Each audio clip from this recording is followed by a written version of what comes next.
ఈ మోటు ఎక్కడికి వెళ్ళుంటాడు? ఇంతవరకు రాలేదేంటి? పత్తులు చూసావా, నీ కోసం ఒక సమోసా దాచిపెట్టి తీసుకొచ్చాను. ఇవాళ సమోసాలు చాలా చాలా రుచిగా ఉన్నాయి తెలుసా. తిను. అరే, నేను నిన్ను పంపించింది సమోసాలు తీసుకురావడానికి కాదు, కూరగాయలు తేలేదేంటి? నేను పంపించింది కూరగాయలు తెమ్మని కదా. అరే సారీ, ఆ సంగతే మర్చిపోయాను. పత్తులు ఏంటో తెలియదు గానీ ఈ మధ్య నేను అన్నీ మర్చిపోతున్నాను. కానీ మోటు సమోసాలు తినడం మర్చిపోవు కదా. ఇంటి పనులు మాత్రమే నువ్వు మర్చిపోతూ ఉంటావు. నీ రోగం కుదిర్చే మార్గం నా దగ్గర ఒకటి ఉంది. ఇప్పుడు వెళ్ళి కూరగాయలు కొనుక్కునిరా. నువ్వు ఎప్పుడైనా ఈ దారం వంక చూసావంటే చాలు నీకు గుర్తుకొచ్చేస్తుంది కూరగాయల కోసమే నువ్వు వెళ్ళావు అని. పత్తులు, నువ్వు సో ఇంటెలిజెంట్, సో గ్రేట్. ఇప్పుడు మర్చిపోవడం అనే మాట మన డిక్షనరీలోనే ఉండదు. ఒకవేళ నేను మర్చిపోతే గుర్తు చేయడం కోసం ఈ దారం కట్టాడు కదా. తర్వాత ఏంటి? ఈ నోటును గుర్తు పెట్టుకోవటానికి నేను ఇంకొక దారాన్ని కట్టుకుంటాను. మొదటిది గుర్తు పెట్టుకోవడానికి రెండో దాన్ని కట్టుకున్నానని గుర్తు పెట్టుకోకపోతే రెండో దాన్ని గుర్తు పెట్టుకోవడానికి మూడో దాన్ని కట్టుకోవాలి. ఈ మూడో నోటును చూడగానే రెండో నోటుని ఎందుకు కట్టుకున్నానో నాకు గుర్తుంటుంది. సరే, నాలుగోది,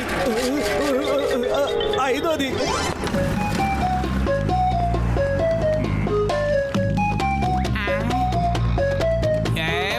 అన్నయ్య, ఏటి అవతారం అలా ఉంది? ఒంటి చుట్టూ అని దారాలు కట్టుకోవాల్సిన అవసరం ఏమొచ్చింది? పాపం మోటు ఒంట్లో ఎక్కడ పడితే అక్కడ చిల్లు పడి ఉంటుంది. అందుకే దర్జీ దగ్గరికి వెళ్లి కుట్టించుకుని వచ్చి ఉంటాడు. ఇదిగో, మరీ అంత పగలబడి అవ్వాల్సిన అవసరం లేదు. కట్టుకున్న ప్రతి దారానికి ఏదో ఒక అవసరం ఉండి ఉంటుంది. విను, ఈ నోటు దారం ఈ నోటు కోసం, అలాగే ఈ నోటు దారం ఆ నోటి కోసం, అలాగే ఆ నోటు దారం ఈ నోటు కోసం, ఇదేమో దానికోసం. అన్నీ మర్చిపోయాను. ఏ దారం ఎందుకు కట్టుకున్నానో మర్చిపోయాను.